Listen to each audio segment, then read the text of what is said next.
नमस्कार। आज का हमारा मोटिवेशनल वीडियो है।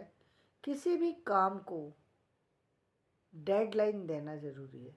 यदि आप किसी काम को डेडलाइन दे देते हैं कि भाई इस समय के अंदर हम इस पीरियड के अंदर हम इस काम को कंप्लीट कर देंगे, तो आप समझ लीजिए कि आप अपने काम को 50% कंप्लीट कर चुके हैं।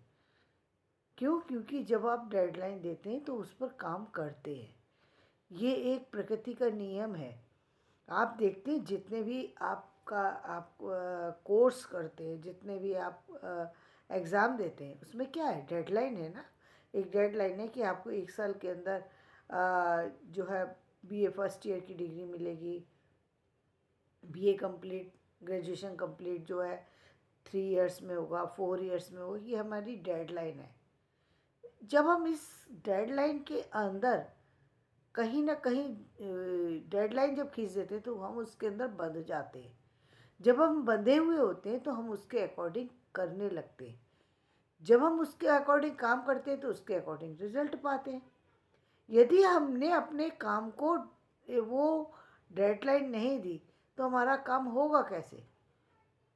तो किसी भी काम को कंप्लीट करने के लिए, जीवन में सफल बनने के लिए, जीवन की सफलता आ, मिलना इतना आसान नहीं है जितना आसान लगता है। लगता है, आदमी सोचता है कि यार मेरे को पास तो बहुत सारी योग्यता है, मैं कभी भी इसका उपयोग कर लूँगा। जनरली जब कम उम्र होती है और कम उम्र में सफलता हासिल हो जाती है तो व्यक्ति को ऐसा लगता है जैसे संसार की सारी चीज़ें उसने जान ली। सच्चाई ये है कि जीवन की मृत्यु तक, जीवन के प्रारंभ से लेकर मृत्यु तक, जिस दिन आप जाएंगे तब तब उस दिन भी दुनिया में सब कुछ छोड़ कर के जाएंगे। यानी बहुत चीज़ें ऐसी थी जो आपसे छूट गई, आपको देखना चाहिए था, आपको जानना चाहिए था। कुछ चीज़ें इसलिए छूट जाती हैं, वक्त के साथ होता है। एक एक समय ऐसा था जब चीज़ें देखने में दिलचस्पी थी, एक समय ऐसा था जब लोगों के साथ जुड़ने में दिलचस्पी थी, एक समय ऐसा होता है जब आपको पढ़ने में रुचि होती है। तो ये जो टाइम होते हैं उसका लाभ उठाना चाहिए। इसका लाभ कौन उठाता है? जो किसी चीज़ में बंधा होता है वो इसका लाभ उठाता है। क्यों? क्योंकि जो व्यक्ति टाइम के साथ जुड़ा होता है ना, उसको वो व्यर्थ में टाइम नहीं गंवाता। और जो व्यर्थ में टाइम नहीं गंवाता वो क्या है? डिप्रेशन में नहीं जाता, किसी टेंशन में कम आता है, फालतू की चीज़ों से बच जाता है, व्यर्थ के लोगों से बच जाता है। ज़्यादातर जो लोग खाली होते हैं वही लोग ज़्यादा असफल होते हैं, ज़्यादा गंदगी फैलाते हैं, ज़्यादा खुद को परेशान करते हैं, दूसरों को परेशान करते हैं। इसलिए आप जीवन में एक काम को करिए, फिर दूसरे काम की डेडलाइन दीजिए। क्योंकि ये तो भाई आपका एग्ज़ाम तो एक बार देने के बाद ख़त्म हो जाता है, लेकिन जीवन तो हमारा चलेगा ना। यदि हमारा जीवन चलेगा तो हम यदि उसमें किसी किसी टारगेट के साथ बंधे, हमने किसी काम के लिए हम कर रहे हैं तो हम उससे बंधे हुए हैं। और जब हम बंध कर के चलते हैं तो इसमें हमारे लिए हमें लगता है कि हम किसी फाउंडेशन में, या ये भी कोई लाइफ है कि हर समय बंधे बंधे चलो। बंधे चलने का मतलब ये नहीं है कि आप कोई और काम कर ही नहीं सकते। आप कर सकते हैं, बेशक कर सकते हैं। आप अपना शेड्यूल ऐसे ही बनाइए ना कि जहाँ 5 दिन काम करने का हो, 2 दिन आप रेस्ट करने का हो, ऐसा बना लीजिए। आपको लगता है कि महीने में 4 छुट्टी चाहिए, मुझे तो 5 चाहिए, या फिर आपको लगता है कि मुझे जिस दिन चाहिए उस दिन छुट्टी चाहिए, तो आप यही मान लीजिए कि आपके जीवन में वही दिन जब आप छुट्टी चाहते हैं उन दिनों को ही आप छुट्टी के दिन मान लीजिए। बाकी दिन काम कीजिए। वो आप 1 महीने के लिए, 2 महीने के लिए छुट्टी पे जाना चाहते हैं, 3 महीने के लिए फ्री रहना चाहते हैं, हाँ 3 महीने फ्री रहिए, बिल्कुल फ्री रहिए। सब चीज़ें छोड़ दीजिए, मस्ती से घूमिए फिरिए, लोगों से मिलिए जुड़िए। लेकिन वो 3 महीने आपके लिए अच्छा हुआ। क्यों? क्योंकि आप तो सिर्फ 3 महीने के लिए गए ना। आपको मालूम है कि मुझे 3 महीने बाद लौट के आना है, तो 3 महीने आप निश्चिंत हैं। 3 महीने के लिए आपके पास फ्री है माइंड, आप कुछ भी देख सकते हैं, कहीं भी जा सकते हैं, कुछ भी आपने जो भी प्लानिंग की है उसके अकॉर्डिंग आप कर सकते हैं। ठीक है, आप करके देख लीजिए। लेकिन 3 महीने पूरे भी नहीं होंगे और आप देखेंगे कि आपको लगने लगा कि भाई कुछ तो होना चाहिए, ये क्या लाइफ है? ये तो कोई लाइफ ही नहीं है। 3 महीने कंप्लीट होने से पहले आपके मन में ये बात गूंजेगी कि ये मैंने क्या किया, ये 3 महीने बर्बाद ही कर रहा था मैं, तो कुछ का फायदा ही नहीं। 1-2 दिन, 3 दिन के बाद व्यक्ति ऊबने लगता है, 3-4 दिन, 5 दिन।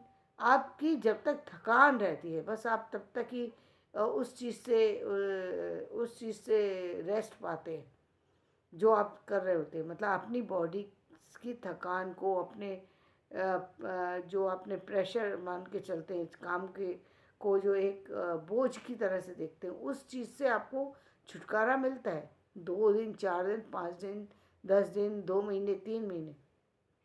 लेकिन बाद में आपको खुद लगने लगता है कि यार ये तो बहुत बड़ी गलती कर दी, कोई फ़ायदा ही नहीं निकला, उल्टे हम तो फालतू में घूम रहे हैं, कोई मतलब तो निकला है क्या? क्या इतने दिन हम घूम लिए, इसका कोई मतलब नहीं था, केवल हम पैसा व्यर्थ में बर्बाद कर रहे हैं, कोई मतलब नहीं निकल रहा। आप वापस से फिर वही लौटेंगे, क्योंकि ये प्रकृति का नियम है। व्यक्ति जब तक उन समस्याओं से जूझेगा नहीं तब तक वो उन समस्याओं के बारे में नहीं जानता। फालतू रहना, काम में लगे रहने से ज़्यादा जो है वो परेशान करता है। कभी रह करके देखो, कभी कभी लोग कहते हैं कि गरीब लोग बहुत सुखी होते हैं। मैंने कि उन गरीब लोगों की लाइफ जी करके देखो, पता लगेगा कितने सुखी रहते हैं। एक व्यक्ति सुखी नहीं रहता, एक व्यक्ति सुखी नहीं रहता। जो गरीब लोग हैं वो सुखी नहीं रहते। वो सिर्फ अपने आप को संतुष्ट करने की कोशिश कर रहे होते हैं। यदि सुखी रह रहे होते तो फिर क्यों अमीर बनने की कोशिश करते, क्यों आगे बढ़ने की कोशिश करें? क्योंकि वहाँ सुख है ही नहीं, सुख का नाम भी नहीं है।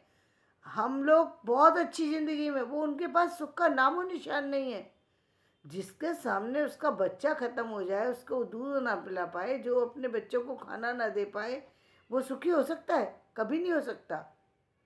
तड़पते हुए एक फटहाल जिंदगी जिए, वो जिंदगी सुखी, सुखपूर्वक बिताने वाली जिंदगी है? नहीं है। व्यक्तियों को पता नहीं कितनी सारी गलत फहमियों के शिकार हैं लोग। उन्होंने अपने ऊपर इतने सारे जब कोई कमी हो जाती है अपनी, तो एक और उसके ऊपर एक कमी की चादर चढ़ा लेते हैं और कहते हैं ये कमी इसलिए हुई क्योंकि कमी रहना तो अच्छी बात है, इसलिए हमारे पास तो कमी आ गई, तो कोई बात नहीं है, इतने लोग रहते थे। और ऐसे उदाहरण पेश करते हैं अपनी गलती को छिपाने के, जिसका कोई तोड़ ही नहीं है। लेकिन सच्चाई ये है कि गरीब व्यक्ति सुखी नहीं है, परेशान है, बीमार है, कष्ट में है, वो दुखी है, बहुत दुखी है। हमको सिर्फ लगती हैं चीज़ें, लगने के लिए नहीं आप काम कीजिए। आप जीवन में उतर के देखिए 2 पल, तब आपको पता लगेगा कि जीवन इतनी जो लोग सिर्फ जीवन में, वही लोग जीवन में सुखी हैं जो लोग कुछ कर रहे हैं। जीवन में जो करने वाला है, जो देने वाले हाथ हैं, वो सुखी हैं। जो लेने वाले हाथ हैं वो दुखी हैं। इसलिए देना सीखो, लेना लेना आसान होता है। जितनी आसान चीज़ें हैं वो सब कष्ट में, वो सब कष्ट ही देंगी। जिस दिन आपने देना सीख लिया, जिस दिन आपने करना सीख लिया, उस दिन आपके जीवन में सारी खुशियाँ लौटेंगी। क्योंकि सारी खुशियाँ, सारा स्वर्ग इसी ज़मीन पर मिलता है। और वो स्वर्ग जो है वो हमारा अपना बनाया हुआ होता है। वो खुशियाँ हमारी अपनी बनाई हुई होती हैं। जब हम उन खुशियों से गुजरते हैं तो हमें किसी और खुशी की ज़रूरत नहीं होती।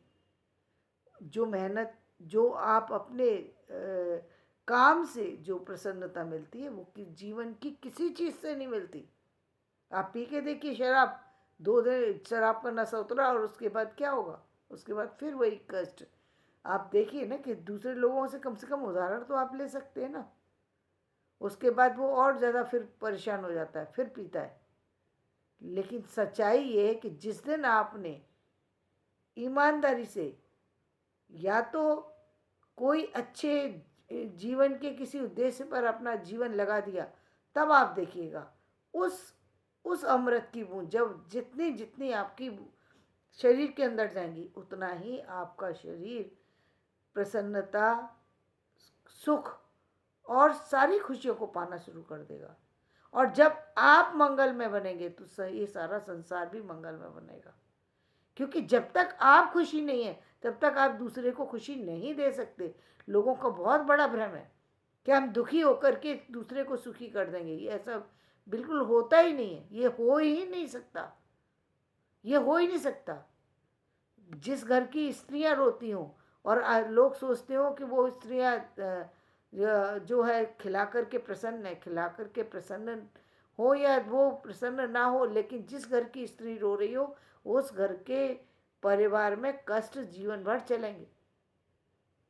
कभी किसी को रुलाना, कभी किसी को कष्ट देना ये अच्छी बात कभी होती ही नहीं है।